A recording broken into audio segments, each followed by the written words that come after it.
Hello to each of you once again. Welcome to the Zander channel. Here, I help people get out of their head and establish and maintain coherence to our hearts.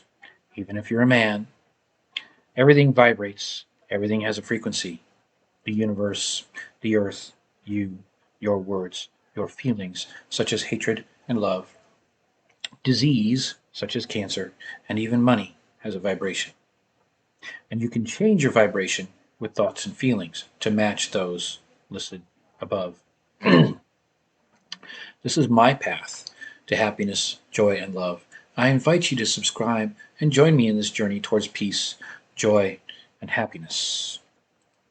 And this article is how to free yourself from subconscious programming and access your psychic abilities to read minds.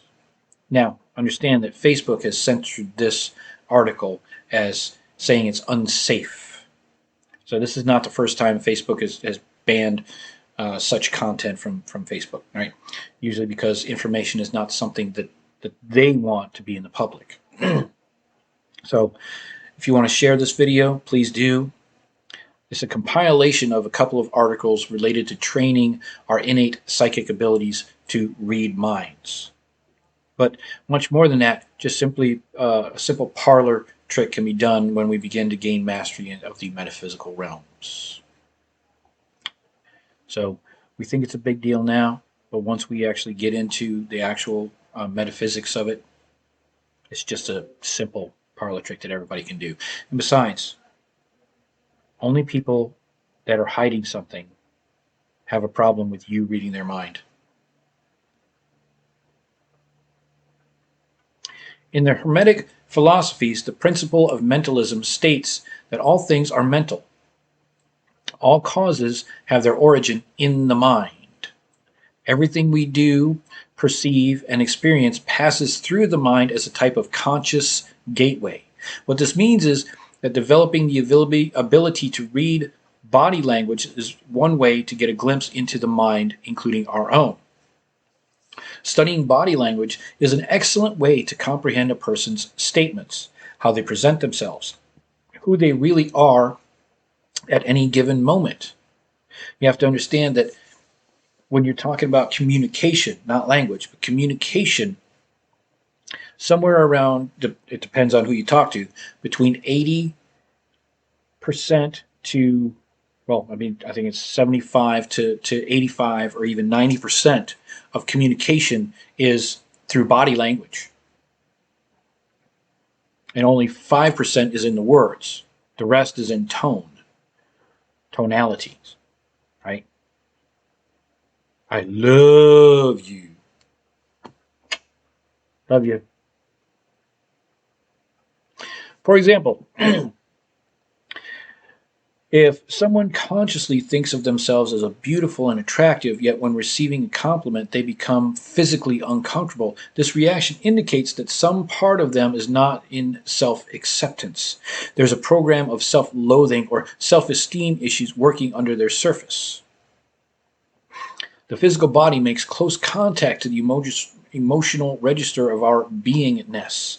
The conscious mind can only comprehend or make choices based on what it recognizes, what it's focusing on, whereas the subconscious mind, acting through the body, can seemingly make choices without conscious mind's participation. Consider that during a reflex response, the body reacts to a stimulus before the conscious mind even is made aware of it. Like retracting your hand from a stove when it's hot. And you're burning your hand off, right? This suggests that the body, like emotions, are a reflection of not just the conscious mind, but the unconscious mind as well. Our behavior is the totality of our mental processes, a holistic reflection of our beingness at any given moment. As individuals, our physical behavior is a combination of a person's conscious identity and unconscious self. All the things about themselves they try to hide or have not to become aware of yet. This means that reading body language is literally is like taking a litmus test for a person's development, how far along the path of self-mastery and sovereignty they actually are. And the beautiful thing is, it works for yourself too. Why are you so afraid of what people think about you? Their thoughts or their opinion of you is none of your damn business. It is something that they have to go through to their own self-mastery. People like themselves in their same vibrational frequency. When you raise your vibration, they don't like you anymore. They may hold you in awe. They may be curious. But once they realize that you are different from them, they reject you. Because it's not that they're happy where they are, it's that they are comfortable where they are. Because they're not comfortable with new things. Sure, they get materialistic items that are new, but they are not comfortable becoming somebody else, becoming new, becoming higher vibrational. So we've been conditioned to think these things are impossible, usually by way of the media. By that I mean our innate psychic abilities are hidden behind countless subconscious programs that block us from using them. Science fiction is one example of how these subtle programs of psychic disempowerment work. Now, for more information on that, I'll put up another video, or I've already done a video in Awakening Your Force, Science Fiction and Psychology, Star Wars, Ancient Pet, and Jedi Training. Most people have heard of programming, whether it's subliminal, social, indoctrination, trauma-based, and so on. All programming is dynamic interactions between the unconscious, subconscious, and conscious mind. We are always undergoing a process of writing new programs while expressing the ones we already have. Human nature is that we are programmable. But what most people don't know is that we can do and write our own programs. It's called hypnosis. It's called meditation. But you have to wake up and analyze your reality and then use the tools at your disposal to change your programming instead of letting someone else do it to you without your knowledge. See my video on eliminating hypnosis in the media. Now, when we encounter a stimulus, a response is generated, whether conscious or unconscious. This response, if left unaltered by the conscious mind, settles into the unconscious as a fully formed program, eventually expressing as an automatic behavior or an impulse. We've all had this happen to us before, where we watch ourselves reacting to something but didn't make a conscious choice to do it like that. And in many cases, the automatic reactions can cause us more problems than good.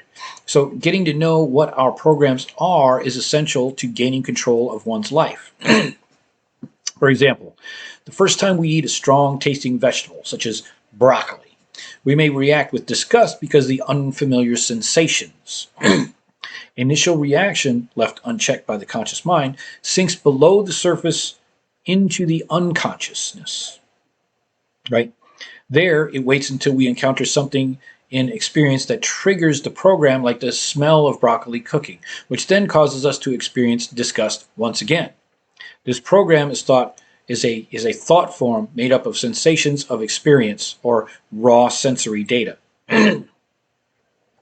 as well as our resulting choices of rejection or denial in relation to these sensations. Now, while most of us don't think that we choose to feel disgusted, not by opening ourselves up to sensations felt, by not embracing the fullness of the experience, we choose to reject it. And in the process, a program of disgust was created.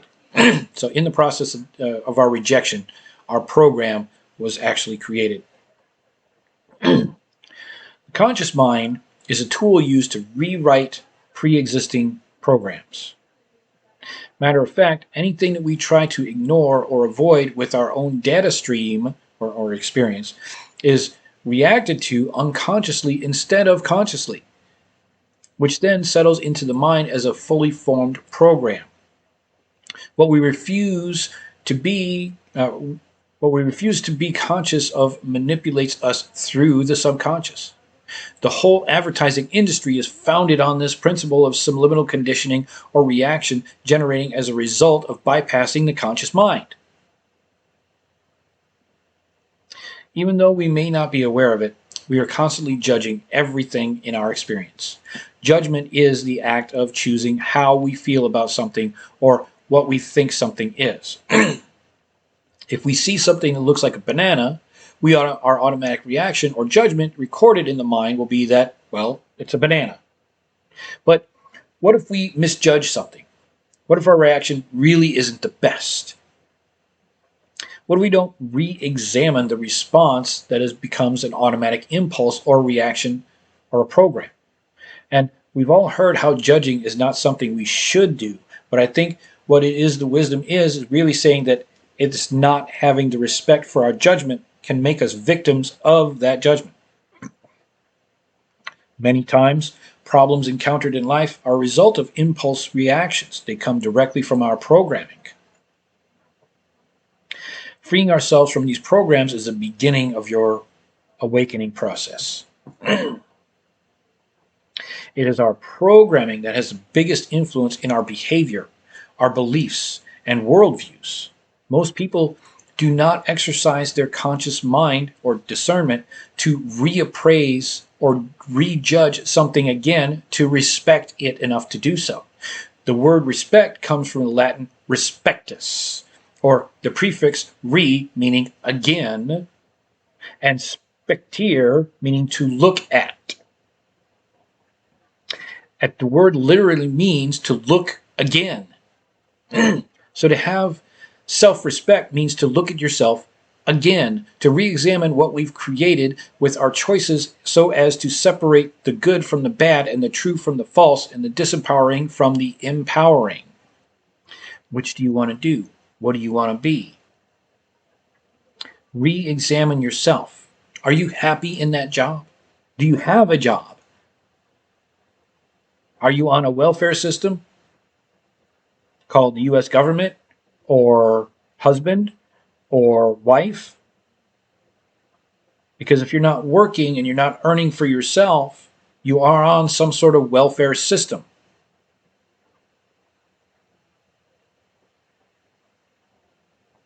Check out my video on finding your passion and purpose in this life. Also, see the video on what happens in your mind when you're doing something you love. Now, since we all live in a world where we're constantly being flooded with subliminal suggestions, our attitudes, reactions, and our worldviews are probably not our own. We just sort of kind of like that person, so we agree to whatever they said, and we think they did the research for what is coming out of their mouth, when in fact they haven't done any research. They regurgitated something from somebody else down the way.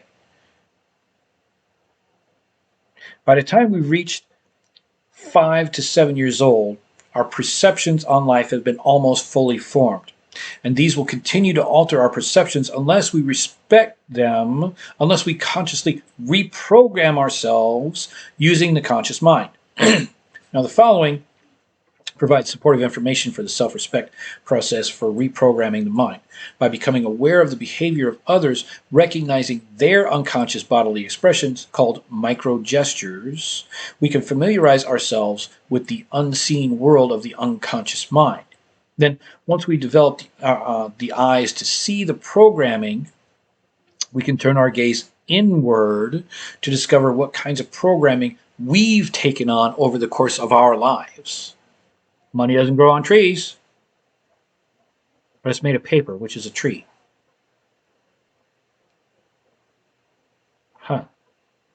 And make no mistake, the vast majority of your beliefs, ideas, and reactions were probably not consciously selected by you as a result of careful examination of all the facts. Making sound, responsible choices based on truth is always the best guide for writing empowering programs. And this is the secret to psychic ability. When we've finally gotten rid of disempowering programs, we reprogram ourselves as guided by the truth. Gaining self-mastery and wisdom is the process of psychic abilities naturally develop. The mind becomes a tool of incredible empowerment instead of a hindrance. Self-mastery, or sovereignty, is a state of near total self-awareness, where we've developed true self-knowledge and, in the process, removed any unconscious programming that was not in alignment with who we are. And the hard truth is, the person we identify with now is probably only pale in reflection to those who we actually are and what we can be in the future. Yet we cling to the shadow self of our fear. I don't want to do that. I don't want to do that. I don't want to do that. I'm not that. Why do you always use negative self-talk? Because you're programmed to. It's not about saying things such as, I don't like that, or I will not do that, because it's based on a past experience. The past doesn't exist anymore. But your reaction to it through your emotions is pushing or bringing the past into the now space, which is not really considered a now space when you bring in past and future events. They're separate. Now, consider that we usually try to defend or protect our beliefs instead of re-examining them to see if they're really in alignment with truth. Or, more specifically, in alignment with our truth. As we understand our truth is not the same as somebody else's truth. The human world was created by mind. Yet only a small fraction of people really have the courage and mental discipline to know what they are creating. Go check out my video on Star Wars and Jedi powers. All the rest have become pawns of a despotic elite who know all too well the realities of mind and indoctrination of the masses into programs that ultimately make us agents of the Matrix. See my video on the 5 stages of awakening. Most people on Earth are not in control of their own thoughts, beliefs, and actions. The power of our co-creative mass consciousness is well nigh limitless. But because most of humanity has left the driver's seat and the cabal was all too happy to jump in there and just start driving erratically. Now, they've been steering the collective consciousness of humanity for eons, creating the world that we see today. But we have the opportunity in every moment of our lives to re-examine and question our reactions and programs. It will be one of the hardest things we will ever do, yet in the process, we will gain empowerment and help make this world the paradise it's meant to be for everyone. Learn to use your mind, or someone else will, because they already are. Now, you knew what was going to happen before it happened, and the fact that you had a psychic ability, could read minds, surprised you. This experience of being right on with your intuition about things that haven't happened yet is more common than you might think. Is it possible that physics don't have any skills beyond what we possess ourselves? Or excuse me, the psychics. Is it possible that psychics don't have the skills beyond what we possess ourselves? Psychics have simply learned to be excellent observers. With practice, you can learn to develop some psychic abilities so that reading someone's mind becomes a powerful tool.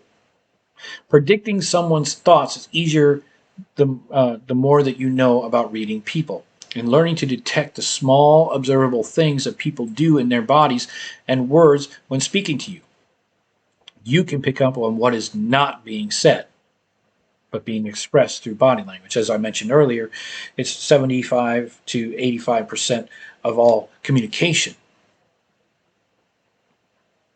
which is why I like to converse with people through videos and such like that, if not in person, because communication is more than words on a piece of paper.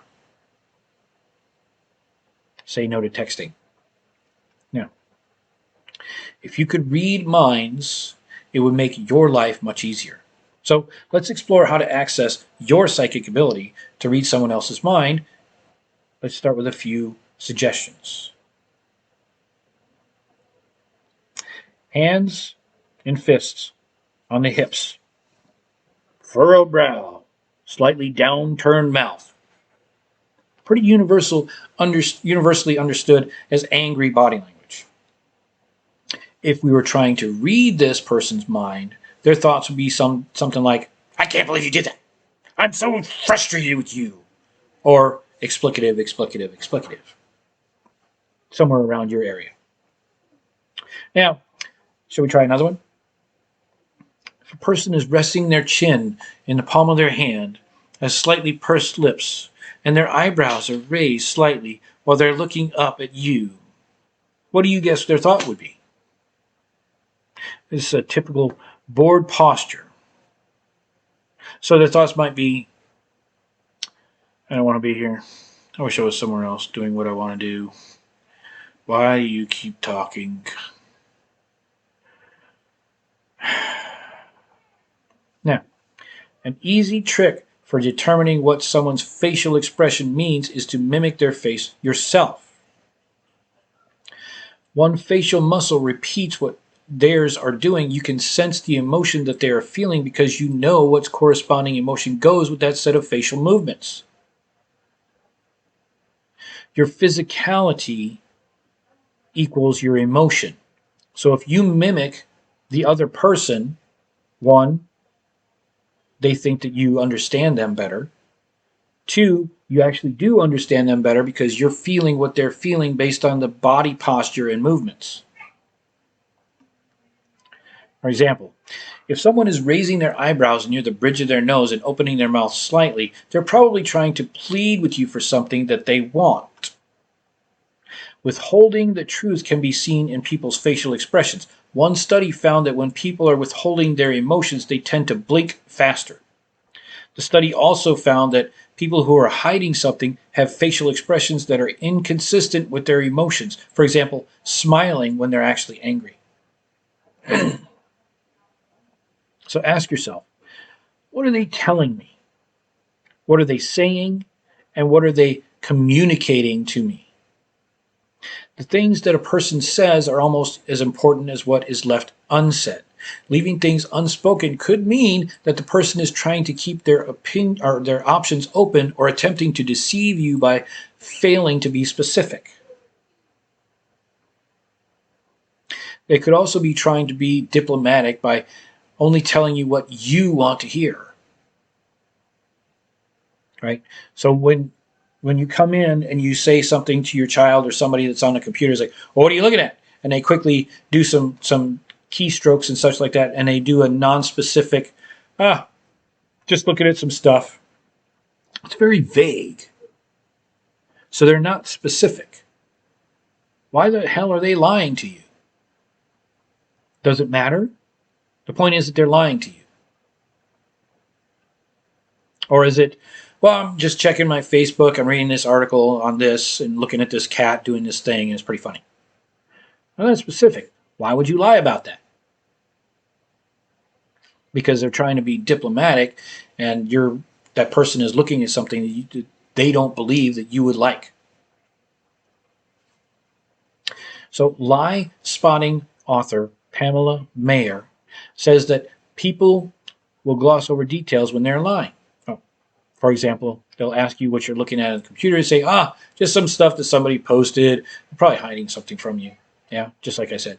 Now, trusting your intuition. Your intuition is that inner voice that is very important for reading minds. The intuition is picking up on cues from our environment when we may not even notice them.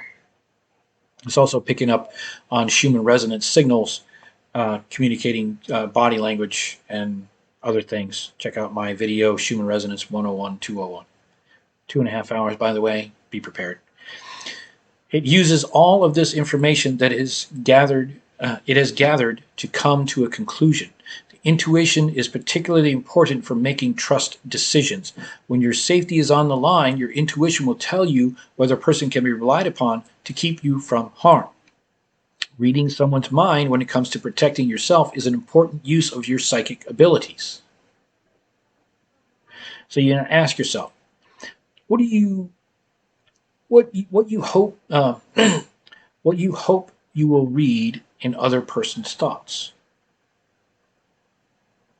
This is one possibility, one possible thing that they're thinking. What is this one possible thing? It's more likely that your desires are clouding your abilities to perceive clearly. What you think that person would say, what you want that person to say to you. Learning to calm your thoughts is helpful when accessing your psychic abilities to read someone's mind. And make sure you're reading their mind, not your desires pushed upon them. Your own thoughts can interfere with what you're trying to pick up on. Clearing your mind through meditation, deep breathing, and spending quiet time in nature can help you to be more receptive. So in a study of mind reading skills, that is people's ability to read a mental state of someone by interpreting subtle social cues, data suggests that oxytocin helps. Oxytocin is released by the brain when you receive a hug, do something exciting, or have an orgasm, as well as during other pleasurable activities. Research has found that oxytocin improves the ability to infer the mental states of others' social cues of the eyes. Giving someone a hug before you try to read their mind might be a boost that your intuition needs to get the right answer. And you may not have to read their mind. They're just going to tell you outright. The future for mind reading holds some promise for technology that can reconstruct your thoughts. Researchers studying how the brain maps information have discovered that they can reconstruct images based on what areas of the brain are activated as seen in an MRI. Once they know how mental representation will map onto the patterns of neural activity, they were able to demonstrate several impressive feats of mind reading.